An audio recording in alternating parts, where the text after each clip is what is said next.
నమస్తే గురుగారు. ఓం శ్రీ మహాగణాధిపతయే నమః. గురుగారు, సాధారణంగా ప్రతి ఒక్కరింట్లో కూడా ఇప్పుడు నేను అడగబోయే క్వశ్చన్ ఏదైతే ఉందో ఆ మాట వినిపిస్తూ ఉంటుంది. ఏంటంటే శివుడాజ్ఞ లేనిదే చీమైన కుట్టదు అని చెప్పి పెద్దవాళ్ళు చెప్తూనే ఉంటారు రెగ్యులర్గా. అయితే గురుగారు, మనకు ప్రస్తుత సమాజంలో మంచి చెడు, పాపపుణ్యాలు, న్యాయాలు అన్యాయాలు, ఎన్నో అరాచకాలు చాలా చూస్తున్నాం గురుగారు. మరి వీటన్నింటికి కూడా శివుడాజ్ఞ అనేది ఉందంటారా? ఆహా, ఇరికించేశారండి. ఏదో మీరు సామాన్యంగా ఏవో అడుగుతారనుకున్నాను. తప్పలేదులేండి. ఇప్పుడున్న వాతావరణంలో ఇది అందరికీ అవసరమైంది. మీరు అడిగారు కదమ్మా, దీనికి నేను చెప్పగలిగేది ఏమిటి అంటే, ఈశ్వరుడు మనకు చక్కటి అవకాశం ఇచ్చాడు. 4 కాళ్ళ పశువులాగా కాకుండా 2 కాళ్ళ మనిషికి ఇవ్వవలసినవన్నీ భగవంతుడు ఇచ్చాడు. ఆలోచించేటువంటి శక్తి ఇచ్చాడు, ఆచరణ చేసేటువంటి విధానాన్ని ఇచ్చాడు, జీవితాన్ని నిలబెట్టుకోవడానికి ఎన్నో రకాల మార్గాలు భగవంతుడు మనకు సూచించాడు. కానీ భగవంతుడు సూచించిన మార్గాల్లో మనం వెళ్తున్నామా? ఆయన మనకు మేధస్సు ఇచ్చాడు కాబట్టి ఆ మెదడుకి మనం పని పెట్టుకుని వెళ్తున్నామా అనేటువంటి విషయం మనమే గమనించుకోవాలి. ఎందువల్లనంటే నేను ఇదే ప్రశ్న 2-3 సార్లు టీవీలో కూడా డిబేట్లో కూర్చున్నప్పుడు విన్నా. దేవుడు ఇటువంటి వాడైతే కనుక ఇవాళ హత్యలు, మానభంగాలు ఇవన్నీ జరుగుతుంటాయా? దేవుడు లేడని మాట్లాడుతున్నారు. నేను అనుకుంటా, ఈ పనులన్నీ చేసేది ఎవరు? మనుషులే కదా. అంటే నీకు మంచి చెడు అనేటువంటి విచక్షణ నీకు భగవంతుడు ఇచ్చాడు కదా. నువ్వు ఆ విచక్షణని నువ్వు కోల్పోతున్నావు. నువ్వు ఆ విచక్షణని కోల్పోయి శివుడాజ్ఞ లేనిదే చీమైనా కుట్టదు కదా అనేటువంటి పదాన్ని ఎలా తీసుకుని వస్తున్నావు అంటే, నాకు అర్థమైంది ఏంటంటే అక్కడ నాస్తికత్వం వర్ధిల్లాలి అంటే ఒక మనిషికి నేమ్ అండ్ ఫ్రేమ్ రావాలంటే భగవంతుడు ఉన్నాడు, ఆయనకి నమస్కారం చేయండి అంటే ఎవరు నమ్మరు, పట్టించుకోరు ఆ మనిషిని. ఎందుకంటే 1000 మంది చెప్తూనే ఉన్నారు ఇదే మాట అంటారు.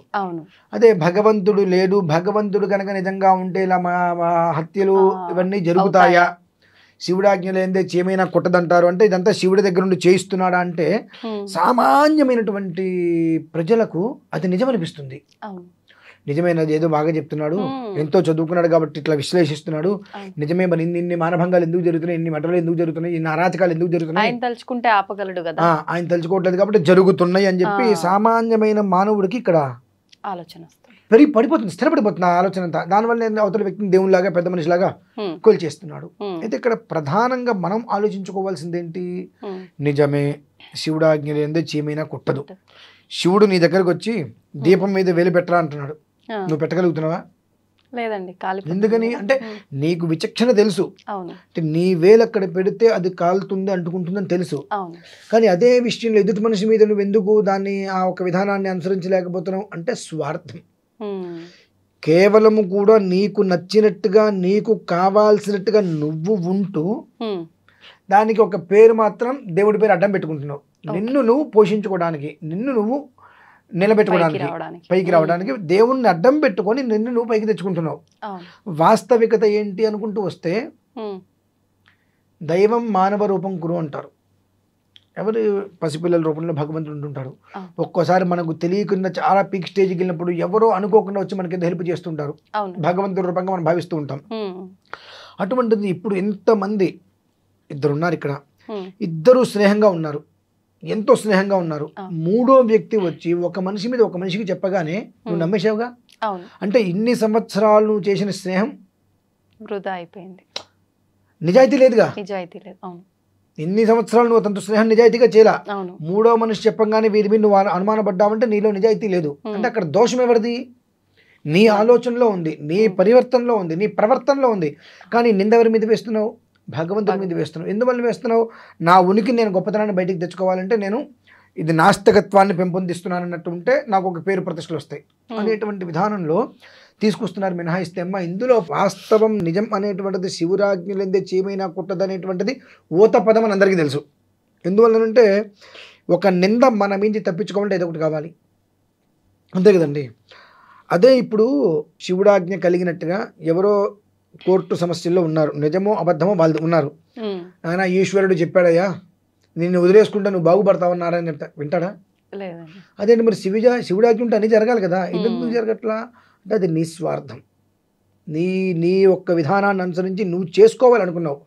నువ్వు చేసుకోవాలనుకుంటే దానికి ఏ శివుడితోటి పని లేదు. అది నువ్వు వద్దు అనుకుంటే ఎవరినైనా నువ్వు అడ్డు పెట్టుకుంటావు. కేవలం కూడా మానవుడు నిర్మించుకున్నటువంటి ఇదంతా ఒక గోడమ్మ. ఎందుకంటే మనకు మహాభారతంలో చెప్పబడి ఉంది. కలియుగం కలియుగం కలియుగం అంటారు. అంటే ఏమిటి అంటే మార్కండేయ మహర్షి వారు చెప్పారు 4 మాటలు. కలియుగంలో ఎవరుంటారు అంటే అల్ప బలులు, ఆవేశపూరితులు, లోభగ్రస్త హృదయం, ఈర్ష్య జన్మ లక్షణం, వీళ్ళే ఇక్కడ ఉంటారు. మరి ఇన్ని లక్షణాలు కలిగిన మనం ఇక్కడ ఉన్నాం. మరి పశువులు కూడా ఉన్నాయిగా. అంటే పశువుల విషయంలో కూడా అంటే జగతపితరం ఉందన్నప్పుడు ఎవరు చెప్పినా శివుడాజ్ఞకి జరగాల్సిందే కదా. మరి 4 కాళ్ళు ఉన్నటువంటి పశువు దానికి మాట్లాడటం తెలీదు, నవ్వటం తెలీదు. అటువంటి పశువు మనం ప్రేమగా చూసుకుంటే మన దగ్గరకు వచ్చి కూర్చుంటుంది. మాకు ఆవులు ఉండేవి చదువుకునే ఊర్లో. మా ఇంట్లో లేపితే ఆవు మీదకి వెళ్ళి పడుకునే వాళ్ళం. దాని గంగుడాలు మాకు మీద కప్పేసేది, ఇంతవరకు కిందకు ఉండేది, మా మీద కప్పేసేది, వెచ్చగా పడుకునే వాళ్ళం. మరి అది ఒక రకంగా జంతువే కదండి, ఇబ్బంది పెట్టాలిగా. ఇబ్బంది పెట్టట్లేదు కదా. అంటే దానికి ఒక ధర్మం, దీనికి ఒక ధర్మం ఇవ్వలేదుగా భగవంతుడు. అంతకన్నా మనిషికి విచక్షణ ఇచ్చాడు. ఆ విచక్షణ కోల్పోతుంది మనమే. మనం విచక్షణ కోల్పోతూ ఈ విషయం బయటపడితే మనల్ని ఎక్కడ ఏమంటారన్న ఒక ఉద్దేశ్యంతో భగవంతుని అడ్డం పెట్టుకొని నిజంగా భగవంతుడే ఉంటే ఇన్ని రకాల ప్రమాదాలు ఎందుకు జరుగుతున్నాయి అనేటువంటి విషయం ప్రశ్న తీసుకొస్తే ఈ నా మీదకి వచ్చేటువంటి నెప మొత్తం పోయి ఆ ప్రశ్న వైపుకి జనాలు తిరుగుతారు. దానికి సమాధానం చెప్పండి అంటే నేను అక్కడ పెద్దవాడిగా కూర్చోగలుగుతాను అనేటువంటి విషయాన్ని జనాల మీద రుద్దే ప్రయత్నంతో హైందవ ధర్మాన్ని కావచ్చు, సనాతన సాంప్రదాయాన్ని కావచ్చు కాలరాయాలి, దేవుడు లేడు అనేటువంటి విషయంతో నన్ను నేను నిలుపుకోవాలి అని చాలామంది పన్నుతున్నటువంటి ఒక కుట్ర ఇదంతా. ఒకటి. ఇకపోతే 2, రామాయణం గురించి భారతం గురించి వీళ్ళందరూ మాట్లాడుతూ ఉంటారు. నేనేమంటానంటే ఏమయ్యా, కొన్ని వేల సంవత్సరాల క్రితం రామాయణం భారతం నీకెందుకు? నీ తరంలో నీ తాత ముత్తాతలు ఉన్నారుగా, మీ ముత్తాత గారి యొక్క తాతగారి తండ్రి గారి తాతగారు ఉంటారు కదా, ఆయన యొక్క పేరు ప్రూఫ్తో సహా తీసుకురా. తగలడా? లేదు గురువుగారు. ఇదే చేతగాని వాడికి ఇవన్నీ ఎందుకటండి? ఏదో భగవంతుడు ఈ జీవితం ఇచ్చాడు ప్రశాంతంగా, ఆ జీవితంలో ఏదో కష్టపడ్డామా, 4 రూపాయలు సంపాదించుకున్నామా, కుటుంబాన్ని పోషించుకున్నామా, మనం వెళ్ళామా. ఒకళ్ళ మీద మట్టి జల్లాలి, ఒక ధర్మం మీద బురద జల్లాలి అనేటువంటి ఒక ఇదెందుకు వచ్చింది అంటే కేవలము కూడా నీ విచక్షణ నువ్వు కోల్పోయావు.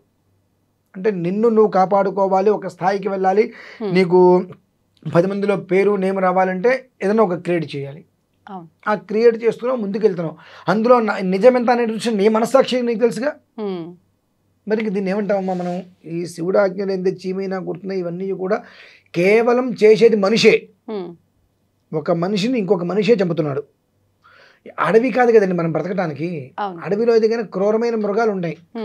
ఇప్పుడు మనం కొన్ని రీల్స్లో కూడా చూస్తున్నాం, సింహాలతో కూడా స్నేహంగా ఉంటే ఎంతో ప్రేమగా ఉంటున్నాయి అవి, పులులు సింహాలు కూడా. అటువంటిది మనిషితోటి ప్రేమగా ఉండాలంటే భయం వేసే స్థితికి వచ్చిందండి. దానికి కారణం ఎవరు? మనుషులే. మరొక మనిషే. ఒక మనిషి భయపడుతున్నాడంటే కారణం మరొక మనిషే. అంటే ఒక మనిషి ఇంత ఇబ్బందులు పెట్టాడు కాబట్టి ఇంకొక మనిషి ఇంతకన్నా ఇబ్బంది పెడతాడేమో అని ఒక భయంతో మనుషులకి మనిషి దూరం అవుతున్నారు కదంటారండి.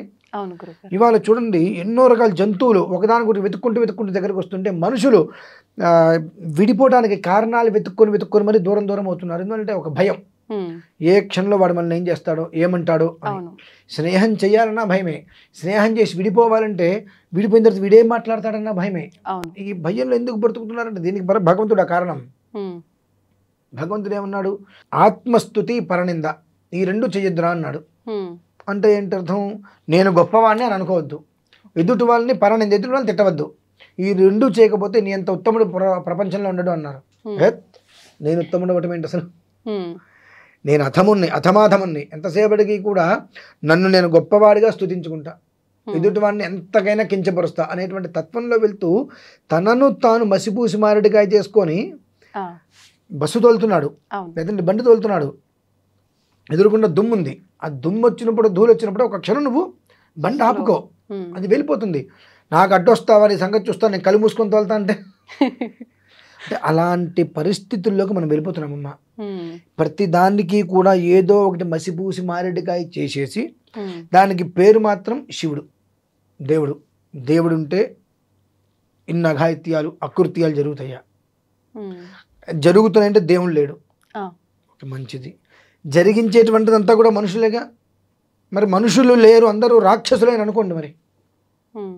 రాక్షసత్వమే కదండి. ఒక మనిషి హింసించడం అంటే అవును. రాక్షసత్వం. అది మానుషత్వం కాదు కదా. ఉమ్. అమానుషం అంటే రాక్షసత్వం. అవును. మరి దేవుడు లేడు ఒప్పుకోండి, ఇక్కడ రాక్షసులు ఉన్నారుగా, ఉన్నాడు.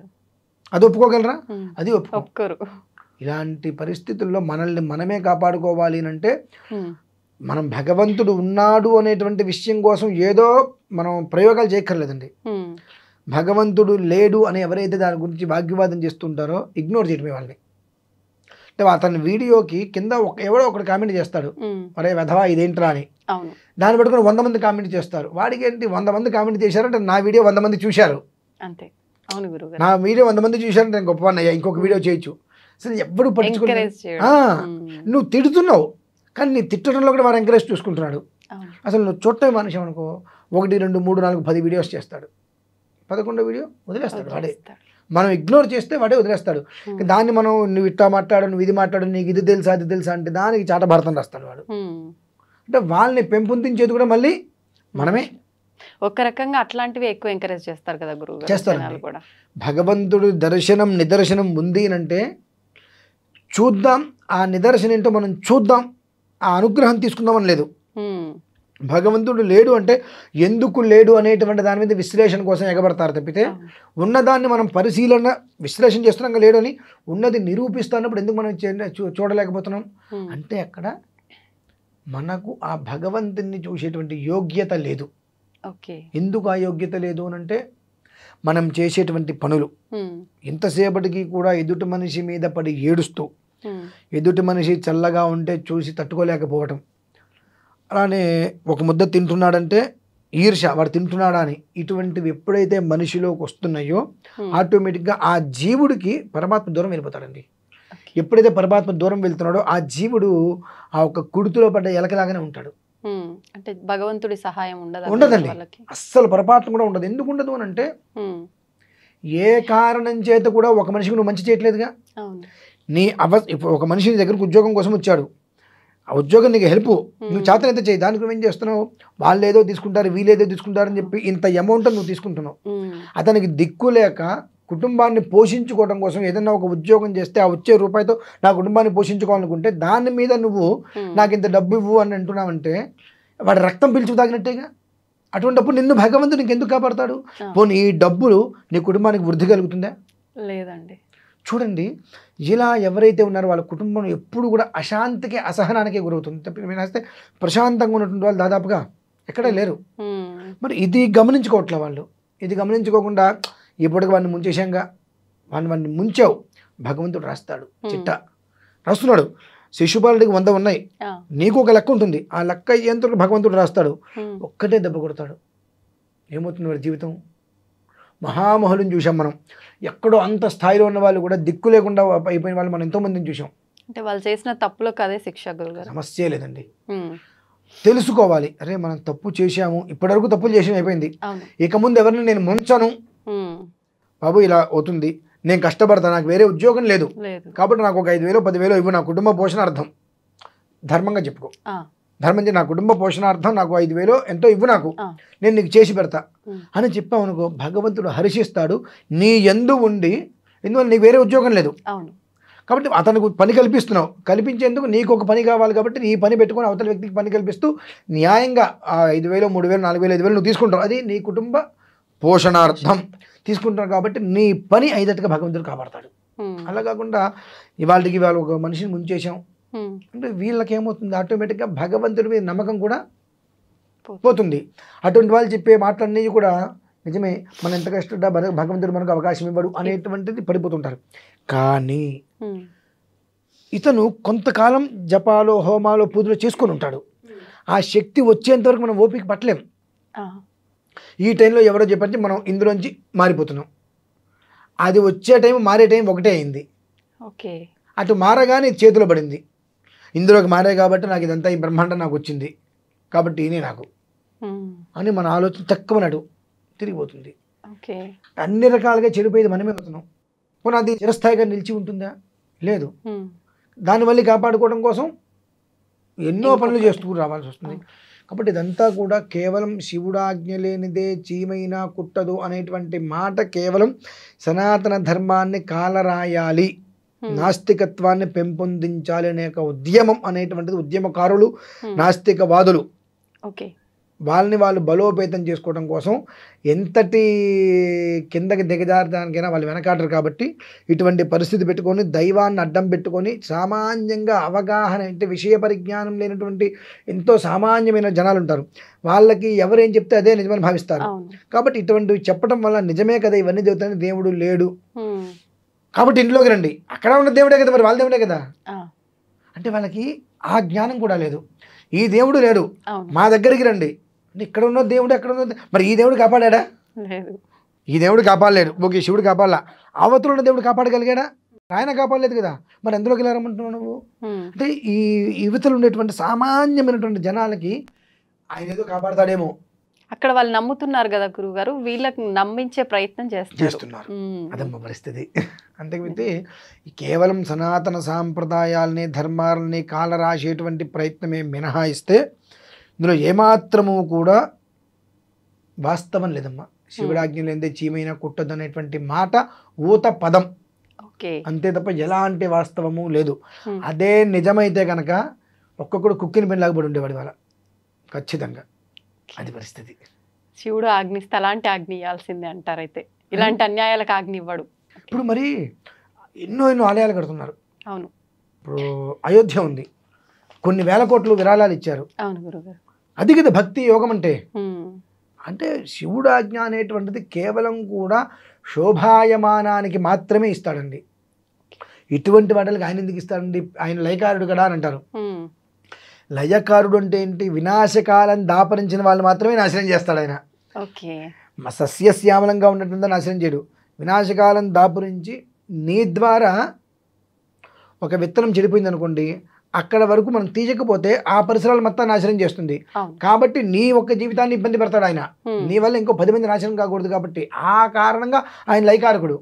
అంతేగాని జరిగే ప్రతి అన్యాయానికి ఆయనకి దీనికి సంబంధం లేదండి. మనం చేసుకునేటువంటి దానికి మంచి అయితే మన ఖాతాలో వేస్తున్నాం, తేడా వస్తే భగవంతుడు చేశాడని అంటున్నాం అంతే. చాలా గొప్ప విషయాలు తెలియజేశారు గురుగారు, ధన్యవాదాలు.